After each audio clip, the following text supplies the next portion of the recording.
New Orleans. Hello. You already know who we are. The Hot 8 Brass Band. We're going to give y'all a little taste of the Hot 8 Brass Band music and just our culture and us, because this is what we love to do. We don't care if we have 1 to 1 million people in the audience. We do it how we do it. So without further ado, the Hot 8 Brass Band.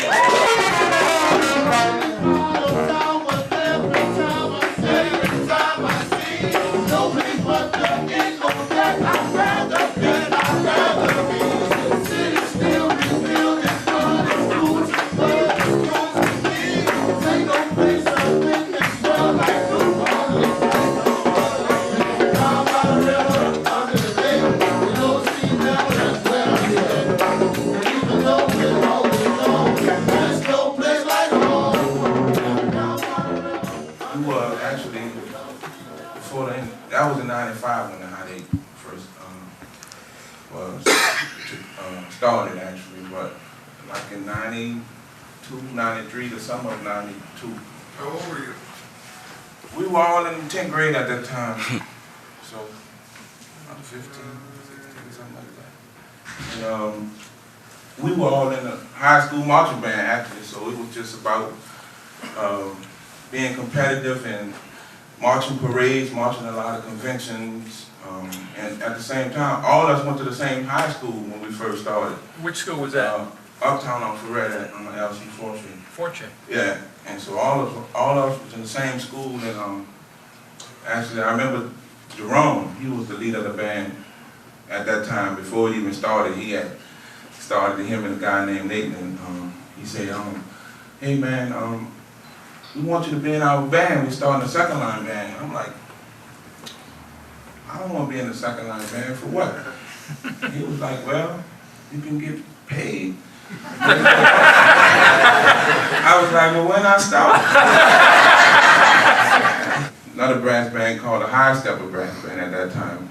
They were out, and they were having problems, and 4 of the guys from the High Steppers and 4 of us from the Looney Tunes, that's what we would call it at the time. Oh, y'all were the Looney Tunes before? Yeah. I remember that. Yeah. And so we got together and we formed the Hot 8. It was 4 of them guys and us, for me, Harry, Jerome Jones, and Jacob Johnson, and Derek Tabb, Herb Stevenson, Albert Davis, and Tanner. And Tanner, I can't remember that name, but he played with Soul Rebels now. Anyway, but we got together and we was just doing, what happened, we was doing a lot of gigs around the town for Phil. Actually, with the Rebirth, they had a lot of late gigs they didn't want to do. So they was like, y'all can go play these gigs for us. And we was like, all right, we go play. You know, we just wanted to play at the time. And, so a lot of people, I'm curious, did you tell people you were Rebirth when you went in for the late gigs? We was the band. We saw the instrument, we were the band, and it didn't matter. You know what I'm saying? So, you know, Derek, he took it up on himself. He said that a lot of people had contacted him about this band, because we didn't have no name. And it was like, he said, I think we need to start practicing and rehearsing. I think we need to come up with a name. And so we was rehearsing up in Hollywood by Harry's house in his backyard. And we was picking our brain for names, and you know, and somebody just said the Hot 8 came out, and it stuck with us. I grew up on Dumaine Street on the other side from the Treme, so I was back and forth on both sides, catching second lines. My first second line that I caught was about 9 or 10 years old. And it was the Rebirth Brass Band.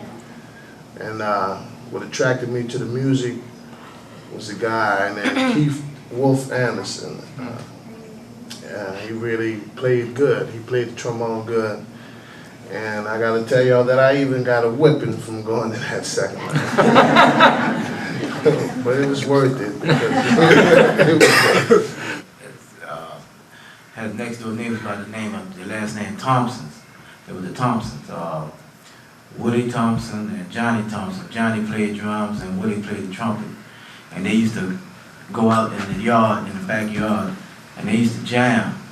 And just one day I just happened to be out there and they was hitting, you know, they was playing, and I saw Woody play that trumpet and I ran inside, you know, as a young kid. I I was in about the 5th grade at the time, about 11 years old. Ran inside, Mama, I want to play the trumpet. I want to be like Louis Armstrong. Now, not really knowing who Louis Armstrong really is, I knew he played trumpet. And it wasn't too long after that, you know, 2 weeks later, she came home with a trumpet. And my grandfather showed me how to get a sound. You know, I tried to put the whole mouthpiece in my mouth. I was born and raised in the Trim area, 6th Ward, Dumaine, Robinson. Came up around, I still right across the street from Trombone Charlotte, actually. And man, we just used to walk around the neighborhoods every day, like with boxes, make little scraps, poke holes in boxes, and just walk around the neighborhood playing music, faking like we playing something. And then Troy came up and had all these instruments in his shed, broke horns and all these broke heads on drums and things. So we just started walking around the neighborhood with them. From me, I never played an instrument before. Guy across the street from me used to play in a college band. He had an old raggedy horn in his garage, and he was cleaning out his garage one day. So I'm a little bad kid. I'm over there just looking all in his garage. So I happened to see the horn. And I said, that's your horn? He's like, yeah, that's my horn. He said, you want it? Because he wasn't using it no more. So he sold it to me for $20. I once got $20 from my mom. He sold it to me for $20. So that was right before middle school. So It was a trumpet. Trombone. Trombone. So like I found a mouthpiece or whatever, and I got a couple musicians in my family, but it just the trombone kind of came natural. I found the mouthpiece. I never really learned how to play. I just started playing on it. So it was just kind of a natural instinct for me.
Yeah, I would say tuba fast. Really, tuba fast. Anthony Layson, yeah. Yeah, Anthony Layson. And Kurt Joseph. Kurt, I liked how he played, and come to find out he was alumni for Foshay. He went to Foshay, and I was like, wow. So I really wanted to play like him because he went to the same high school. I went to the same high school he went to, and I had a relationship with Anthony because at the time when I first really met him, his wife was sick at that time. And I was going through problems with my foot. And so we would always meet up, me, my mom, and him and his wife would always meet up at Charity Hospital together because, you know, the appointment's always on the same day. The 14th of whatever month, if you go on the 14th, they keep you on that same day. So I would always meet up with him there, and he had a chance to meet my mom, and we would always talk, and he would just always invite me to the French Quarters to come and hang out and learn some things with him. I would go, but I would never bring my horn. I was scared. I used to just go with this one and try to watch his fingers, and he'd cover his fingers up and tell me, poke at your horn. A guy named Flea played with the Soul Rebels. Yeah. Him, Keith Wolf Anderson, and Tyrus Chapman, they give us some tapes of old brass bands, you know, from way back long, and that's how we just put the tape in the radio and just mimic all what they doing, you know. So what attracted me to the Hot 8 was every weekend they used to play at this club. So I used to go to school during the week. And on the weekend I used to come see the band, and this went on for like 2 years, and Katrina happened, and after Katrina, it's like I seen them again. I was like, I really wanted to play with them cats, so I just went to practice, and that's how it really all began for me as far as on the trumpet with the Hot 8. It was kind of like, if I had the chance to break away, I was like, I'm gonna break away, because I was kind of pretty serious about the music thing. Like, so it was just like, you know, I started coming around or whatever, just listening, coming around, kind of getting a feeling of it. And last year sometime, I got a call from Benny asking did I want to be in a band. And, I was the happiest man alive. See, like they have local, I think instead of having just local, it should have been in all school systems like that, you know? Right, right. And that's it ain't right. So that's what we doing. We trying to open up avenues to help kids, and you know, we have a program that we doing to help kids, you know, teach them how to play this music that we play. Unless you're connected to the street somehow, connected to somebody that knows, or just one of these people that have it in you to want to go out and get in the quarters and get it, or get with somebody and get it, you'll never get it. But have the potential, you know what I'm saying? We have so many musicians that come from here just raw, you know. It's not, you have to go and get it. You're not going to get it just by the school system. They don't provide it. Some people want to go and get it. But why is it not just put plainly in our face, and this is our culture, you know? We're supposed to be at all our elementary schools, all our middle schools, all our high schools, let them know that, look, we can make it. You know, we come from nothing. Louisiana's already the poorest state. We got the poorest education out of the 50 states as a whole, you know, and I'm just saying, if it needs to be there, why are we giving it to everybody else? Why is everybody else so concerned and willing to put out money and get us there, no matter how much it costs, paying for plane tickets for 9, 10 guys and stuff, just to get them in their school and get that type of culture so that their children can see that there's something else out there. Everybody's not fed with a silver spoon, you know. We went out there in the Hamptons, and the people were like, you know, we just trying to show them that, you know, some people, you know, it's real. You know, life is real. You know, and bringing real people and real positive people that, you know. So I don't know. It's a lot. It was a couple of years later after I graduated from high school, while I was at Xavier University. I was getting my bebop chops together, you know. I was playing, you know, bebop tunes. I was getting pretty good. I said, man, I need to get some lessons. I want to get back with Ellis Marcellus. And so I called him up and said, Mr. Marcellus, I would like to take some lessons with you. He said, all right, we scheduled a time, and I went over to Noka to see him. That's when Noka was still on Perrier Street. And when I got there, it was just Ellis and myself in the room, and he had some progressions on the board, you know, and he was playing them. He wanted me to play over it, and I was stumbling over it. I didn't know what it was. And he said, that's just a closer walk with you, you know, just a closer walk with you. So I was like, okay, let me get that together. I'm trying to work it out, but I couldn't really play it. So he said, well, what do you want to do? And I said, well, I know bebop, and I play half, now I can play this tune called Half Nelson. So he said, all right, let's play Half Nelson. I played Half Nelson. Boom, boom. He played it. He liked it. He said, man, you sound real good. He said, this is what I want you to do. He said, man, he admitted to me, he said something to me. He said, man, I kind of feel bad, man, that at the time, I wasn't thinking about teaching New Orleans music to the students here. You know, it wasn't until later on that I realized how important it is to teach this music, you know, to the students while they're young. He said, what I want you to do, he didn't even accept the money that I was going to pay him for the lesson. I think it was like $20, $25 at the time. He was going to pay. He said, take that money and go buy you some records. You know, go buy you name certain things, like you certain names like Faster Valve, some bebop artists. I also told you to listen to some Louis Armstrong stuff. And he said at that time, he was trying to get women to listen to New Orleans music. You know, at that time, he had sent them a lot of tapes and CDs, and you know, women would just put it on the side, and eventually he got to it, you know, later on. But he was saying that he wish he would have, you know, realized how important it is to teach New Orleans music.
It was kind of hard, but we feed off each other. You know, it was, you know, if we enjoying it, that's what gets us through. Yeah. You know, the people is just an extra oomph, the push, to give us more, to put more into it. You know, but we try to have fun with everything we do to get us through it. And you know, like I said, it was real hard seeing the city like that at the time. And, you know, so we try to vent out through our music. Yeah. So, you know, we was venting out at that time, and, you know, we had fun. It made it easier. We got through it, you know. The hardest part is when the music stopped and we had to stand and look around, you know. We did our best to contact each other at least twice a day, you know, and so the band was always together. So when we came from Atlanta to come down to New Orleans to do that gig, and it wasn't hard to get in the city, but seeing the city at that time was real hard for us, you know, after the disaster, seeing, you know, the city like that. Yeah. But we was happy to be around each other, because at that time we knew it was family that, you know, that pulled us through, and we're like family. You know, a lot of us don't have brothers, you know, so we bond very hard. So that's why we kept in touch with each other during that time. Done right after the storm or whatever, and he was like, man, you heard about De Niro or whatever. He had passed away. Who is this now? De Niro Shavers. Oh, De Niro Shavers, yeah. And so I was like, yeah, man, I'm sorry to hear about that or whatever. And then Bennett was like, man, we really need a snare drummer when you coming back down to the city. So I'm like, man, y'all need a snare drum. I'm coming down right now. I don't got no gigs. I ain't doing nothing. It means he had a lot of energy. He was always pushing. He was the force. He was always pushing for us to do things, even to music. You know, like we'll play. We had 2 3-second lines in a row each Sunday. He would want us to have different songs for every song, every Sunday. All right, we're gonna learn these 3 numbers for this Sunday, then we're gonna play them next Sunday, but we're gonna learn these other 3 songs, and we're gonna do this. And so, like, at practice, you know, we'll have a week to practice for the songs. And if we just be joking, we ain't moving, he'll be, come on, man, we gotta learn this, we gotta do this, we gotta do this. And he always was, you know, just pushing me, especially as a leader. He was always holding me accountable for things. And he really, the main reason why our first CD got out, it was because of him, because at that time I was working. I was working at Loyola at the time, and he wasn't working, so he had time on his hand, and it was just like we had been out like about like almost 10 years, 11 years. He was just pushing. And I was always laid back, like, hold on, we need to, like, even for the CD, I was like, it sounds good, but it's a recording session. I don't think it'll work as a real recording. I think we can build from this. He was like, what you mean? This how with this? And I'm like, all right, this how this is. You know? It's like if I tell him no, he's ready to go on.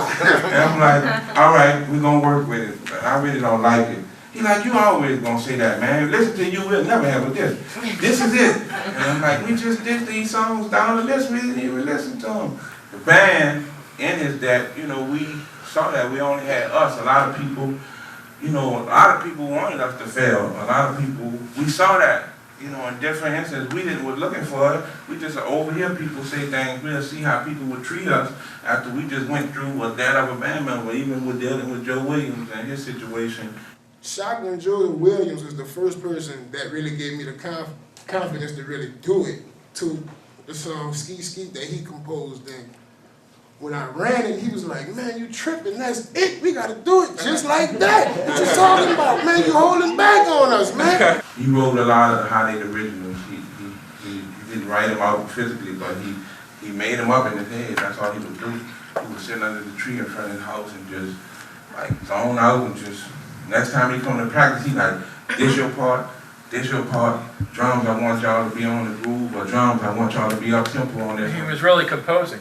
He was composing. He was stopped at the car. Actually, he was hanging out the window of the car talking to a female, and 2 police cars pulled up, and 2 of them pulled in the front of him and 1 pulled in the back of him. And, you know, they told him to freeze or whatever, and that's what he did, and they unloaded in the car. They had bullet holes in the front windshield, the back windshield, the side. They shot from every angle of the car. I think he was hit like about 16, 17 times. So like, and they tried to paint in the picture like he was a bad person. He had a cell phone and his trombone in the car with him at the time, And no gun?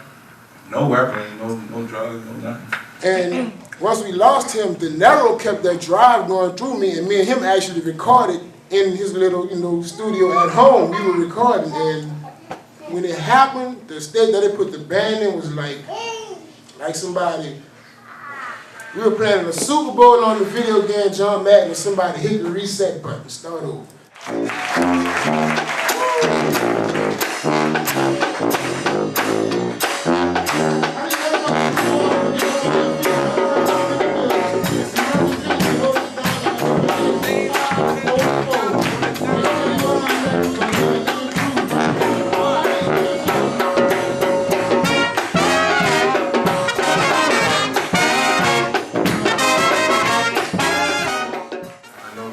Everybody from New Orleans, if not for the guests to be able to be here also. But just thank y'all, and we mean it from the bottom of our heart. This is what helps us continue to do what we do, by seeing everybody and we doing feel good music and everybody feeling good, and it helps us feeling good to go through what we go through.